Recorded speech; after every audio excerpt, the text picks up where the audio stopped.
however slowly. CBS's Lee Cowan reports. With more high-tech underwater reinforcements deployed out at the crash site, investigators hope the search for the elusive black boxes can now be more aggressive. After combing the ocean floor for more than 10 hours over the weekend, the Navy's underwater robot was unable to locate either of the 767's voice or data recorders. Its ship, the USS Grapple, was finally forced to return to land to refuel and stock up on supplies. But this second submersible is smaller, more maneuverable than the drone used by the U.S. Navy, and is designed to work specifically in deep, strong currents. Its 3 cameras are housed inside a steel cage, providing added protection from the tangled mess. Due to extended late-night coverage, we now join CBS News Up to the Minute, already in progress. Both the plane's black boxes could be hidden in that debris, or buried under layers of silt. Either way, it's all more than 250 feet below the surface, where visibility is less than 5 feet. Our mission here is to bring this to closure as quickly as possible, but not to hazard any of the civilian mariners or sailors who are on station conducting this operation. The Grapple, along with a host of other ships, will soon be rejoining the search effort, and the hope is to have both underwater robots in operation by Tuesday afternoon, doubling the chances of finding the recorders, still the best clue as to what may have happened more than a week ago. Both recorders may lie only about 20 feet apart, but neither one of them have been spotted by the underwater cameras. If those robots don't work, investigators say, their only other option may be to begin bringing the wreckage all the way to the surface, a process they admit could lose the black boxes all over again. Lee Cowan, CBS News, Newport, Rhode Island. Denny's has opened its first black-owned restaurant in the Southeast. It's a big move for the restaurant chain, which has been battling accusations of racial discrimination over the past decade. Although many see it as a step in the right direction, the owner says it took a lot to get to this point. I don't have words to explain it. There were days when I wanted to give up. There were days when I said it didn't make sense. I'm too old to be doing these kinds of things, but today it's a new day. I want to do some more. There are 126 African-American owned Denny's in the U.S. And when we come back 10 years later, a look at how the world changed when the Berlin Wall came tumbling down. Stay with us. You're watching CBS News Up to the Minute.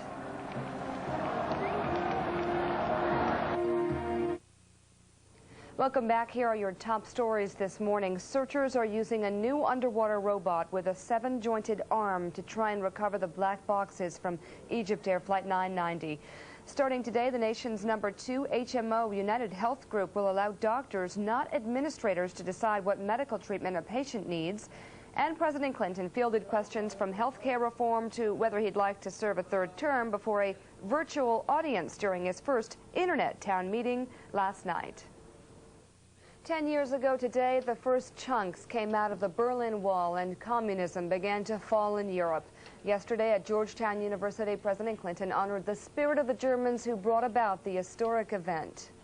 All those years of repression simply failed to crush people's spirits or their hunger for freedom. Years of lies just made them want the truth that much more. Years of violence just made them want peaceful struggles and peaceful politics that much more. Helmut Kohl, George Bush, and Mikhail Gorbachev, all in power when the wall came down, returned to Berlin yesterday to mark the occasion. The city made Mr. Bush an honorary citizen for his role in the German unification that came less than a year later. One East Berliner who's not celebrating, Egon Krenz, the former communist leader who ordered the border open, lost his appeal yesterday. He now faces a lengthy prison term for his role in the shootings of people trying to escape to the West. Well, it hasn't been all good times since the hated wall fell. A new poll shows many former East Germans believe unification has made them second-class citizens in their own country. But for anyone who needs a reminder of what they're missing, this anniversary provides the perfect opportunity. CBS's Tom Fenton has our report. This is the way we remember it, and this is what it's become. Brittle chunks of history. This weekend, American Ambassador John Kornblum handed over a section of the Berlin Wall to the Allied Powers Museum in Berlin. The graffiti echo the words of Ronald Reagan 2 years before the wall came down. Mr. Gorbachev, tear down this wall. Ambassador Kornblum is widely credited with that line. I was, in fact, criticized in the German press, and because everybody said, well, what a dumb idea. The wall's never going to come down. In fact, the speech was carefully planned by a diplomat whose career has touched almost every chapter of Germany's post-war history. So I seem to have just somehow bought a ticket just as things were going to happen. Berlin was divided up among the victorious Allies after the Second World War. The wall came later as a terrible surprise. In reaction to a massive exodus of East German population to the west, Nikita Khrushchev in 1961 ordered border crossings closed and East Germany sealed off. A fence, barbed wire, and then a wall. Some escaped. Many died trying. It lasted almost 30 years and became a symbol of the Cold War. People behind the wall lived in a gray limbo, only creeping out of the shadows to wave furtively to friends and family in the West. Their guards took the same pictures for years and were careful to watch for any signs of change. The changes did not begin in this no man's land. In the summer of 1989, these pictures shot by CBS News recorded the beginnings of a dramatic change. A frightened young East German and her friends, dodging the communist guard posts, making the dash to freedom. Many would soon follow her. And then 2 months later, on the 40th anniversary of East Germany, there came a message in Berlin from the man who'd already begun to loosen the bonds of the Soviet Union. John Kornblum remembers every word. Mikhail Gorbachev was here, and just up the street, maybe a mile from where we're standing, he was interviewed and said, those who do not change with the times will be engulfed by the time. And it was basically Gorbachev's sanction of change. The people heard, and the demand for change swept across East Germany. Demonstrators flooded city streets, and there were nightly clashes. But for George Maskalo, a West German television producer in Berlin, the next stage was hard to predict. What we had was the feeling that something was going on in the city, but nothing more. On the night of November 9th, 1989, Maskalo came with a cameraman to the Bornholmstrasse border crossing and was astounded by what they saw. More and more people were coming. In the beginning, some hundreds and then thousands and thousands. There was a real pressure on the border guards. And at a certain point, because the border guards simply couldn't stand the pressure, they decided to open the barrier.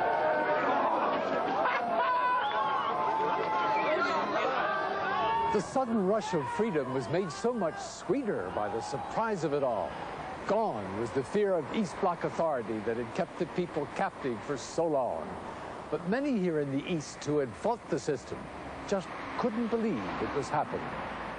So, Mike Hamburger was an East German activist in those days, giving interviews to Western journalists, trying to reform the system from within.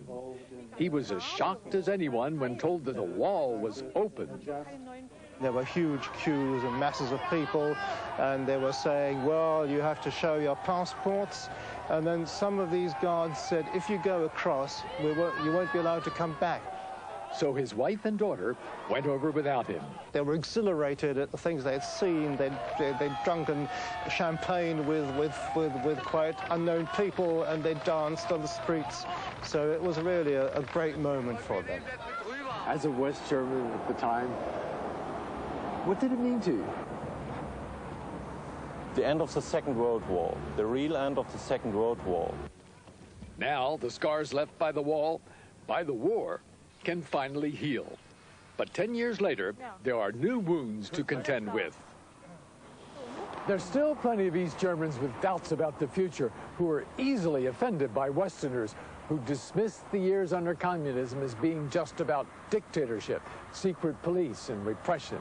They insist their lives behind the wall were much more than that.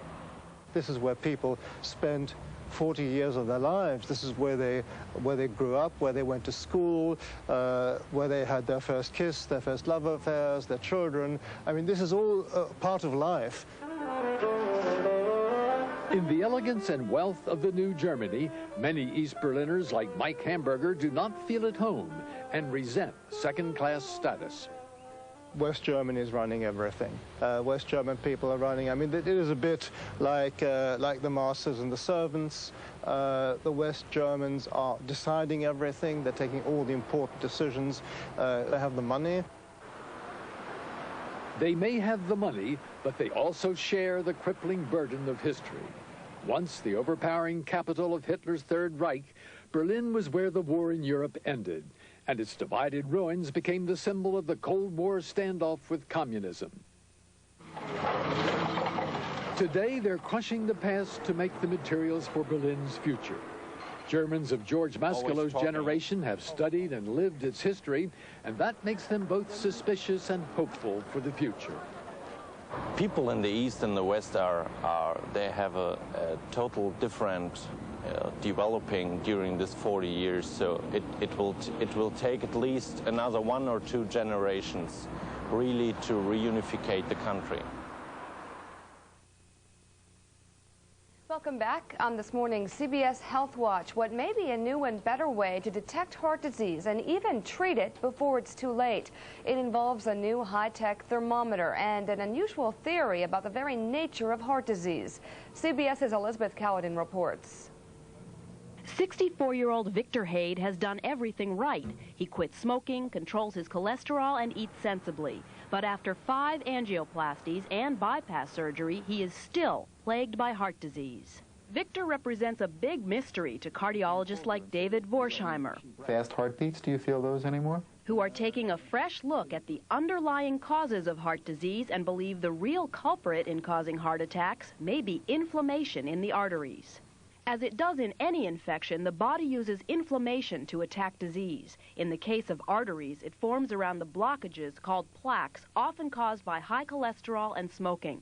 Doctors now believe the arteries most likely to rupture, causing heart attacks, are areas where there is the most inflammation. The big dilemma today in cardiology is whether inflammation is the chicken or the egg.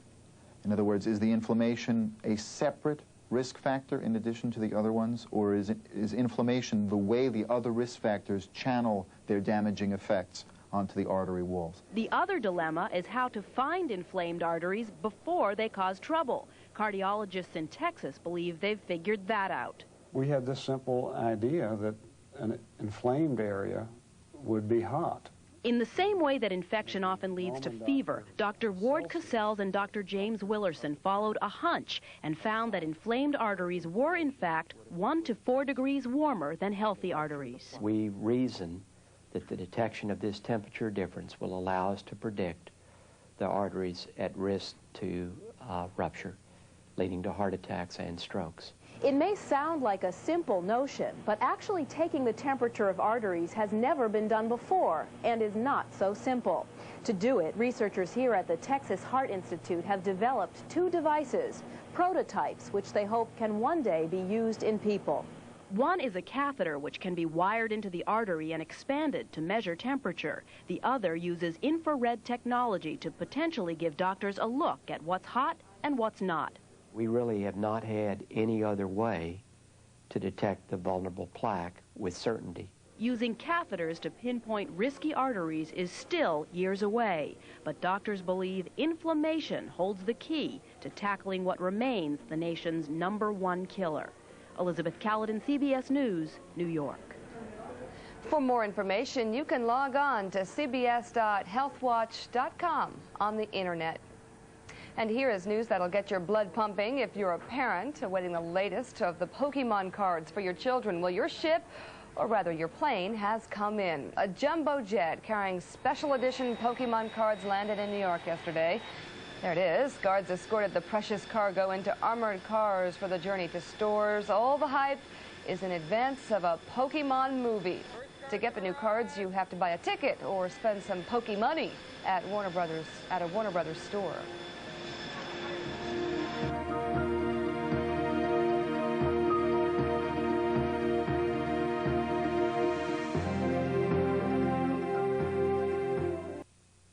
morning, CBS Market Watch investors seem to be shrugging off Friday's court ruling that Microsoft is a monopoly. Alexis Christoforous has more. The fallout from the Microsoft finding proved to be only a speed bump for the stock market. After sliding as much as 9% at the open, Microsoft, which only a week ago was added to the Dow Industrials, pared its losses by day's end as investors turned the sell-off into a buying opportunity. Investors should not forget the sheer earnings power of Microsoft given the product line and the market share and the brand appeal. Investors' knee-jerk reaction to sell came on concern that the Justice Department may seek to break up the company after a federal judge found that the world's largest software maker is a monopoly. But antitrust experts say that scenario is unlikely. Microsoft probably is looking very carefully at the settlement possibilities, and I think it's a good likelihood because it gets them out of so many problems, including the potential of a breakup, and in my opinion, the more difficult part, which is the possibilities of many, many treble damage private civil lawsuits, which could be debilitating to the company. But some investors believe that a breakup could actually unlock shareholder value, similar to what investors in AT&T reaped after its breakup back in 1984. And Microsoft's loss was its rival's gain. Investors rushed in to buy up Sun Microsystems, America Online, and Red Hat, which makes the competing Linux software. But while Microsoft's legal journey may be far from over, analysts say the decline in Microsoft shares will be short-lived. That's because company business will continue as normal, pending a final settlement. I'm Alexis Christoforous, CBS Market Watch, New York. And to stay up to the minute on all today's business news and market changes, go online and click on cbs.marketwatch.com. And finally from us this half hour, an American creation you have to see to believe. It is called the Punkin' Chunkin'. The idea is to build a machine to throw a 10-pound pumpkin the farthest. The record Punkin' Chunkin' toss, 4,026 feet. That's more than 3/4 of a mile. 4.75 feet.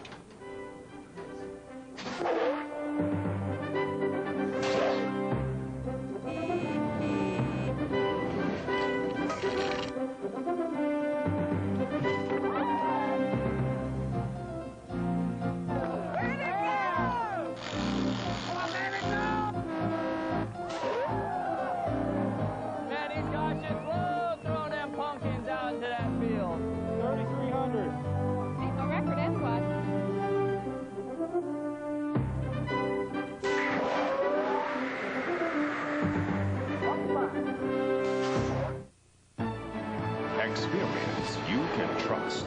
CBS News. Now on CBS News, up to the minute. Discipline or racism? More protests today at the school board in Decatur, Illinois. And one of the nation's biggest HMOs declares its own Patients' Bill of Rights.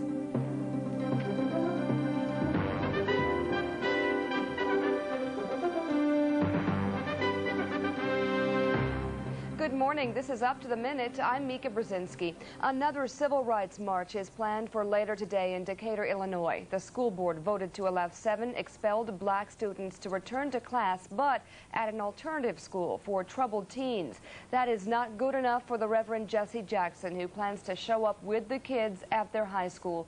The superintendent says they'll be asked to leave, and if they don't, they'll be arrested for trespassing. Federal lawsuits are also being filed against the school district. At issue, a fight at a high school football game that involved no drugs, no weapons, and no injuries. No bombs.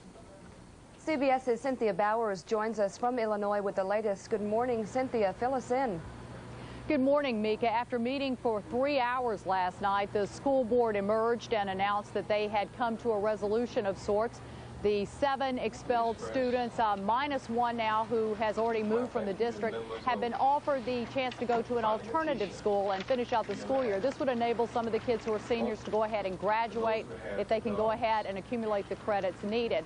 This is a compromise measure on the part of the school board here because they had originally opted for a firm 2-year expulsion. But Jesse Jackson says that this is not going far enough. He thinks that the kids have been out of school already for more than 6 weeks, that they have fallen behind, that they should be allowed to go back to the schools where they're comfortable and finish schools with their teachers, with their friends. Do you know where the charges of racism originate from? I think it's because the school board is predominantly white. The kids who were expelled are black. A lot of the people that I talked to in town today say that they feel that this might be a racial issue, that if it had been white kids fighting in those stands, the expulsions might not have been given. You know, Jesse Jackson has tried very much to steer away from the racial issue. He has made a point of saying over and over, it's not black or white, it's wrong or right, and it's, you know, that we've got to serve kids better. One of the school board members came out tonight, Jeffrey Perkins, and he says he's been on the board for 4 years, and during that time he has expelled kids. He, by the way, has voted against the expulsions in this case all along. But he says that we as a country have got to look at what we're doing to kids. We're not giving them an opportunity. We've got to handle their disciplinary problems better than putting them out on the street. And he has voted against this in this case and says that, you know, he wants America to wake up and see what's happening, that we've got to give our children a second chance. Cynthia Bowers, thank you. Thank you, Mika. A revolution in health care may have begun just weeks after Congress shot down the Patients' Bill of Rights. The nation's second biggest HMO has surrendered the power of the purse. United Health Group says from now on, doctors, not plan managers, will have final say over what care and treatment a patient gets. It is a question of money. United says it spends $100 million every year just reviewing claims, and most of the claims are approved anyway. That 99.1% of all requests for authorizations are approved, which really demonstrates that we're paying over $100 million in salaries and infrastructure costs to say yes. I think if they're able to show that they can do this and average premiums just don't rise next year, I think the industry is going to have to follow this. Right now, 80 million Americans are enrolled in HMOs. The search for answers to what brought down Egypt Air Flight 990 has focused on the black boxes. They're still sitting under 270 feet of water in the cold, dark Atlantic Ocean. The effort to reach them has turned into a high-tech race against time and the elements. CBS's Bob Orr has the latest. After a frustrating weekend that saw recovery operations halted by bad weather, the U.S. Navy ship Grapple is back at the crash site to resume the quest for the black boxes from Egypt Air 990. This time, the Grapple has some high-powered help. A privately owned ship, the Carolyn Schwest, is also on the scene and has already put its submersible robot in the water. That remote-operated drone, similar to this one, most recently has been used for underwater oil pipeline work in the Gulf of Mexico. But the retrieval of the boxes will be difficult. For the first time, investigators now have detailed the underwater crash site. Cameras on Grapple's deep drone have revealed at least 2 large piles of wreckage, and investigators fear the boxes may be encased in a jumble of debris and silt. I can only say that it's very fragmented, and part of the difficulty, I think, in retrieving the recorders has been the fact that most of the parts we're working with are very small.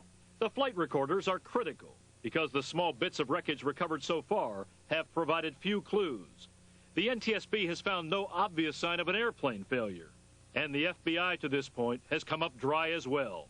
We have absolutely no indication of any criminal activity as it pertains to Flight 990. Investigators who badly need a break in the case may get one with the weather. The next 2 days, we're told, are expected to be extremely good for recovery operations. That might be enough time to pick up the boxes, and with them possibly the first real clues as to what went wrong. Bob Orr, CBS News, Washington. In Colorado, an 11-year-old boy from Switzerland is at the heart of an international incident. A neighbor told police she saw him molesting his 5-year-old sister. It took the cops 3 months before they decided to arrest him. And as soon as they did, the parents hopped a plane back to Switzerland, taking their 3 other children with them. Rick Salinger of station KCNC has the story. With the possibility the boy might be set free, Swiss, German, and other international media descended on the courthouse, but they left empty-handed. No trial date has been set yet. We've set it for a full hearing on the motion to dismiss. The 11-year-old boy, Raul, entered a plea of not guilty, and a hearing will be held later this week on a motion to drop the charges. The boy's attorneys maintain since his arrest at his home and revocation of bond, he must be tried in 60 days. They insist that time is now up. He seems to be doing reasonably well under the circumstances. He is, of course, substantially overwhelmed by all of this. And The courtroom was closed for the hearing after the judge wrote that the foreign press was more interested in attacking the judicial system than protecting the interests of the boy. Raul's fate could be determined this week. If the court decides a speedy trial rule was violated, Raul could be released. If that happens, he's expected to fly to Switzerland to join his family there. Rick Salinger for CBS News, Denver. And here's another one from the files of Crook Gets What's Coming to Him.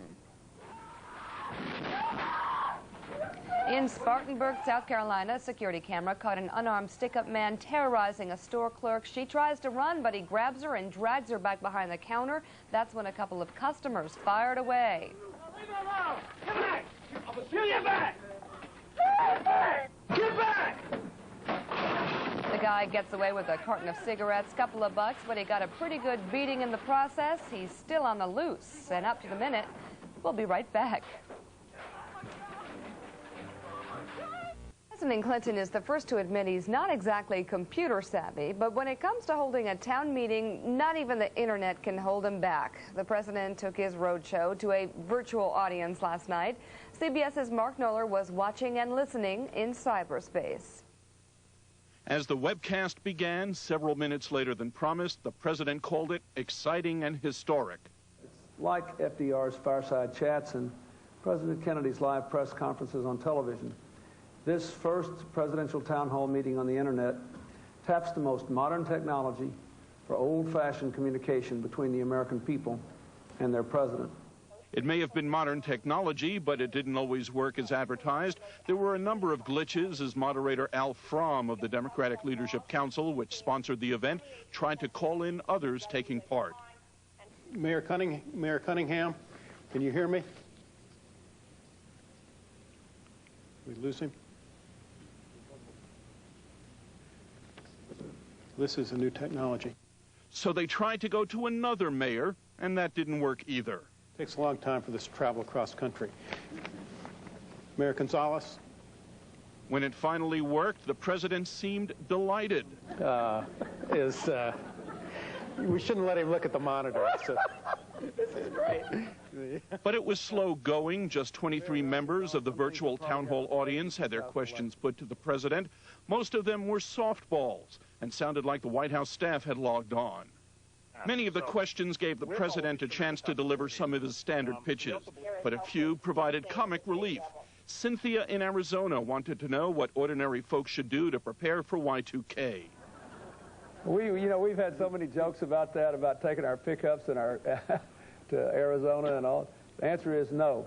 America is. I wouldn't. You did it all, right? I wouldn't, because I think America's in good shape. Another web surfer wanted to know if the president would like to serve another term. Well, I love the job, and I would continue to do it if I could. But we've had a two-term system here ever since President Truman's time, and I respect it and I honor it, and so I'll try to find some way to be useful to my country and to the causes I believe in around the world when I leave the White House. But I love it, and I would not willingly give up any day of the opportunity to serve as president. It was the first time the president had done a live interactive chat on the internet, but as an event, it didn't break much new ground. 2 decades ago, then President Jimmy Carter spent an hour taking questions from callers on something called the radio. Mark Knoller, CBS News, the White House.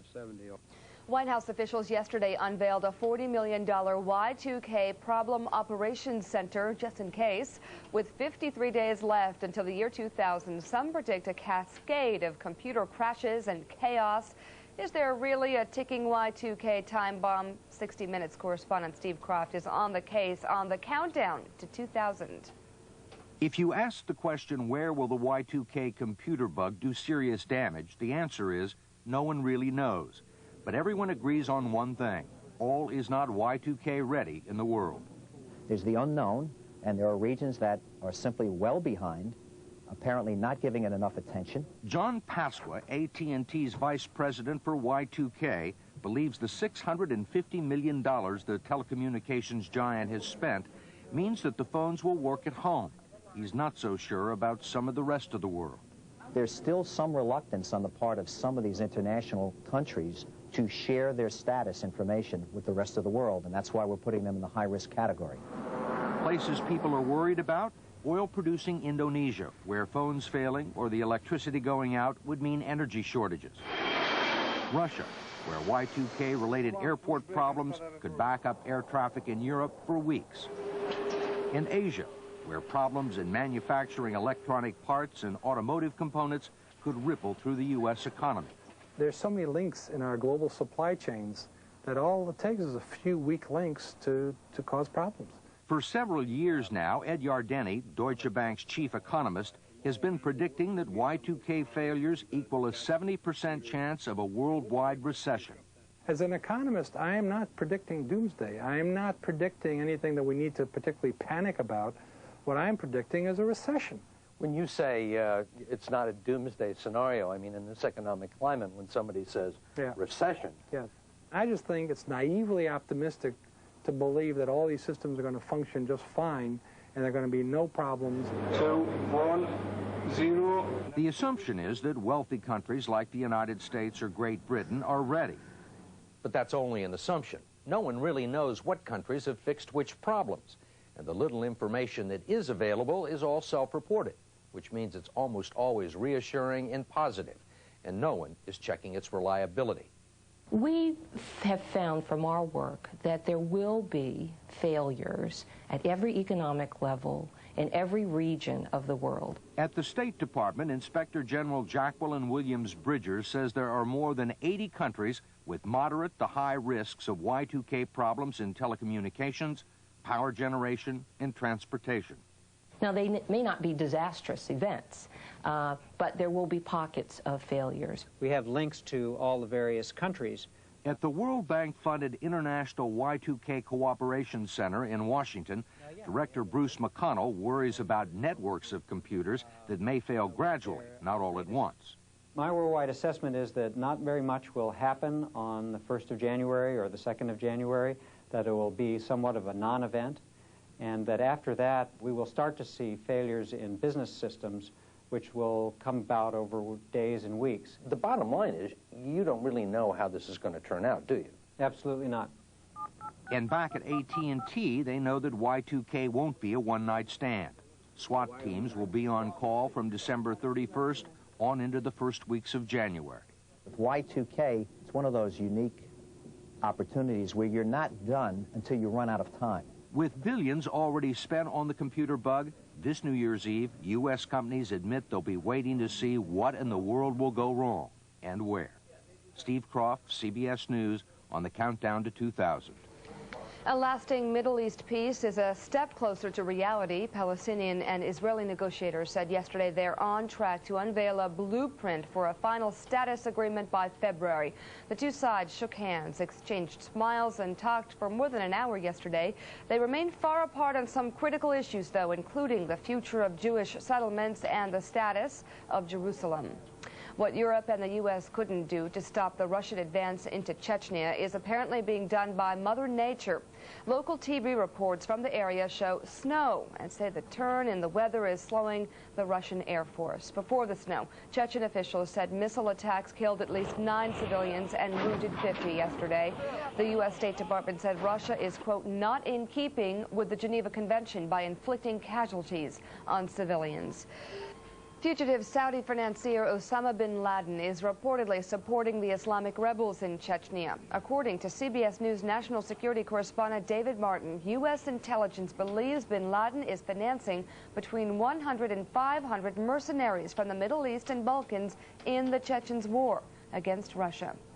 Up next, top stories and looking ahead to Microsoft, the next generation.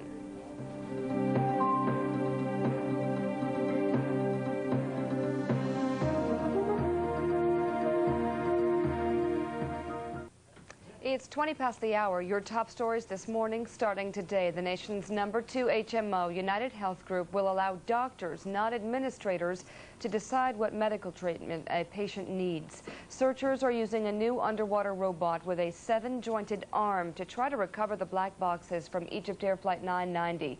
Former President George Bush was made an honorary citizen of Berlin for his role in German unification. The Berlin Wall opened and began to fall 10 years ago today. The judge in the Microsoft antitrust suit has given the software giant until January to respond to his preliminary finding that the company operates as a monopoly. That means his final ruling won't come until at least February. What's it mean for Microsoft stockholders and money managers? CBS's Anthony Mason reports.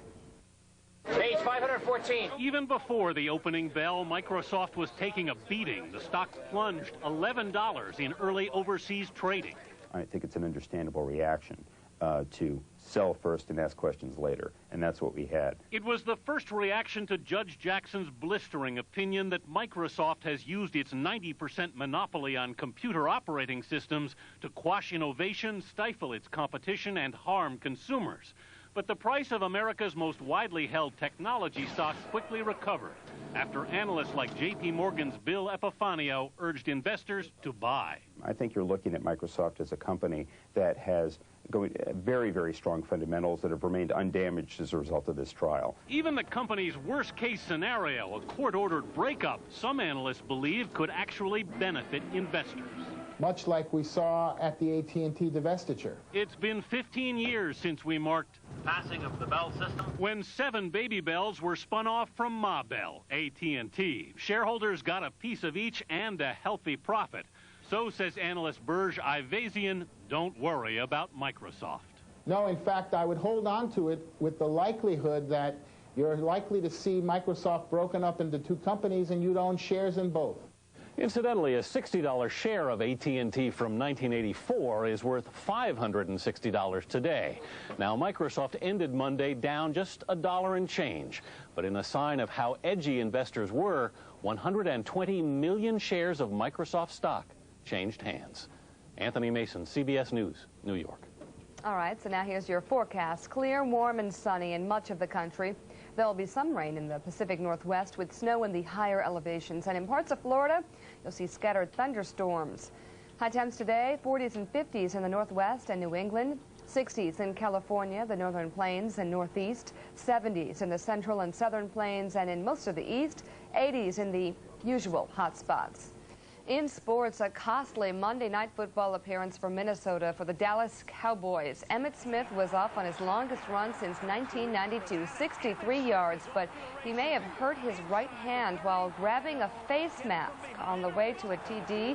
18 seconds later, after a fumble, he scored again, but departed with a broken right hand. He'll be out 2 to 5 weeks. Troy Aikman left the game after Jerry Ball sacked him in the third quarter. Aikman's injury was described as a mild concussion. The Vikings trailed 17-0 early.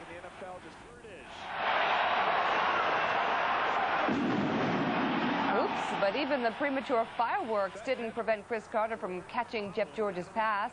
The touchdown put Minnesota up 20-13. For good measure, George added a 47-yard scoring pass to Randy Moss. Moss's second scoring catch of the night.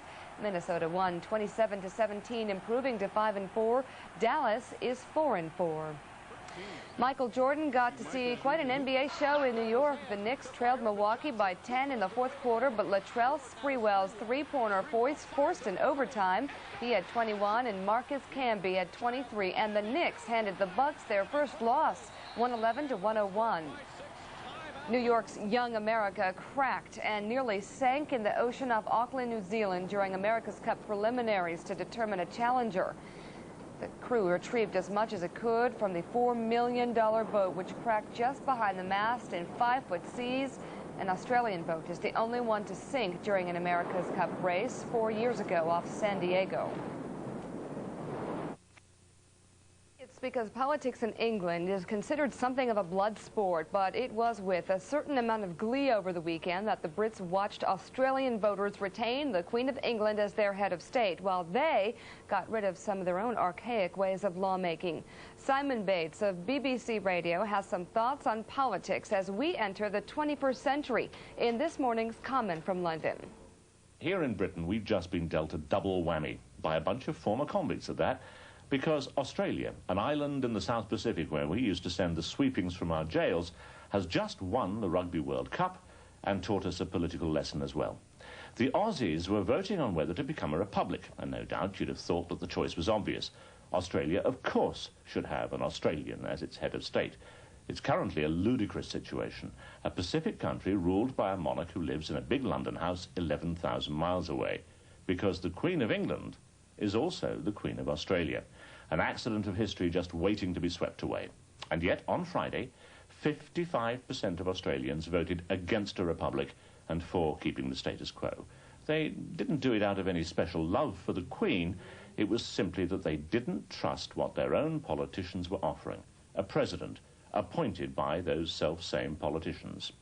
Meantime, back here in a huge constitutional change, we've just cleared out the House of Lords, our second legislative chamber. Out go the accidents of history, the lords, the dukes, the earls and the viscounts, who voted on all our laws for centuries.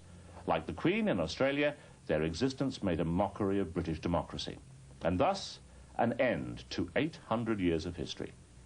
The problem is that our Prime Minister, Tony Blair, hasn't revealed what will replace them, and we British seem to have swallowed the outrageous suggestion that the replacement lords will be appointed by the government. So maybe we were wrong to allow our government to dispose of our hereditary rulers last Friday, the same day that Australians voted to keep their unelected Queen. You see, they don't trust politicians down under, and I'm with them all the way. This is Simon Bates for CBS News. Thank you, Simon, in London, and thank you for being with us. This is CBS News Up to the Minute.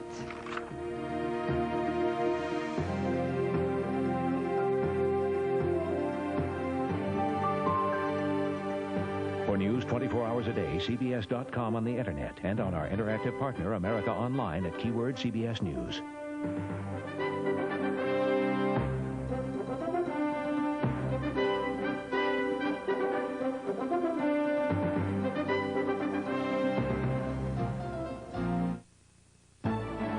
Experience you can trust. CBS News.